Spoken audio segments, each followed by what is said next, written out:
Welcome to the RSP Boiler Room. I'm Matt Waldman with the Rookie Scouting Portfolio. Today we're going to take a look at Phazahn Odom. He is from Fordham. He's about 6'7", 6'8", 245 pounds. Pretty impressive dimensions there physically. Here he is, number 15, getting his hands on this outside linebacker and helps bring in a 52-yard run by number 22. But I want you to take a look at, for this particular Boiler Room episode, his hands. Because we're going to watch him as a receiver, starting here. We're going to watch him work up this seam, break inside, make a nice catch over the shoulder, take the hit, and get down. About 30-yard gain.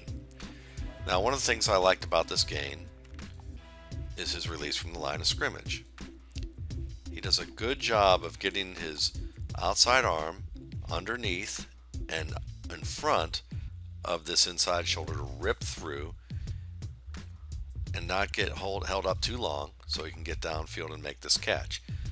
But it's the hand position that I want you to pay attention to close of all at the catch point. We're going to see it first here. We're going to watch this break with 15 and see the hands. See how he has the hands converging on the point of the ball. That's not bad, but it's not optimal. And you're going to see some issues here with his hands technique because of this fact. We're going to get a closer look at this ball. If you notice there, it looked like he kind of clapped his hands around the ball. See how he did that? One hand was the base, the second hand kind of clapped onto the side of it.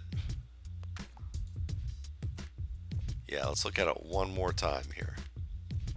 We'll slow it down for you a little bit. Here it comes. See how his hands aren't really close together? They need to be closer together at this stage and work in unison. They're not working in unison. One has a different job than the other. And they converge.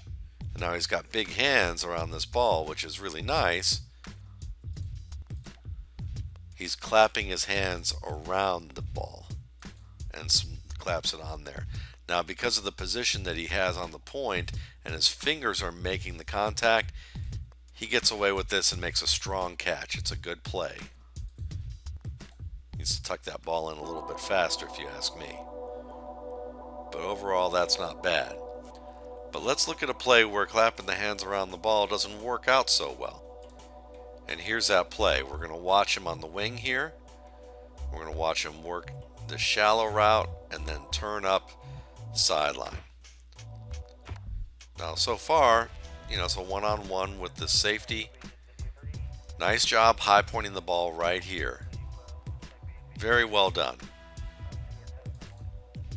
But look at the ball bounce off his hands. Incomplete. And we're going to get a closer look at this. And you're going to see once again he's clapping his hands on the ball rather than letting the ball go into that web that's formed when you put your hands together and make the play. And we're going to see this in a moment where his hands aren't working in unison in the way that they should. And as a result, this could be either a product of poor ball tracking, where he's not seeing that the ball's going to land on his inside palm, or he thinks this is just okay and doesn't think to get both hands around it. Now, it looks like both hands are around it, but the ball actually bounces off that inside palm. His fingers aren't around it. The outside hand tries to clap down, and because he's clapping on a ball that's bouncing off of his palms, the ball flies to the side. Let's look at it one more time here, maybe a little faster motion because they're doing slow motion themselves. Let's try this speed here. See how it lands on that first hand, and then he claps it with the outside hand? That's part of the problem there. It's a ball tracking issue where he should be able to he should be aiming for the point where his fingers are going to catch the point of the ball or circulate around the point of the ball. Instead, it's almost like that outside hand, just like on the pass before, is bracing the other hand. So this isn't either an issue of him having to practice with a jugs machine and make sure that he's tracking the ball to the right spot, or he has problems just visually tracking the ball in the way that he should.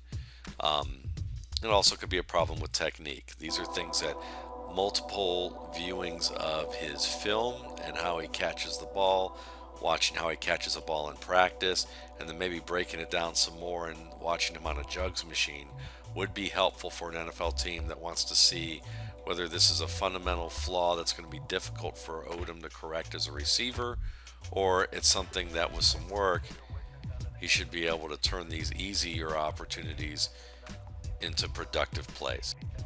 Based on what I've seen from Phazahn Odom thus far, I think that he's an intriguing prospect. You can see that he's a willing blocker, that he makes good adjustments to the football. He also has some ability to run routes. He has a nice double move here coming up on this little bit of nod to the post corner and then converts to a go. Totally beats the man there. This is an athlete who can gain some weight, who seems willing to mix it up, especially either at the line of scrimmage or after the catch.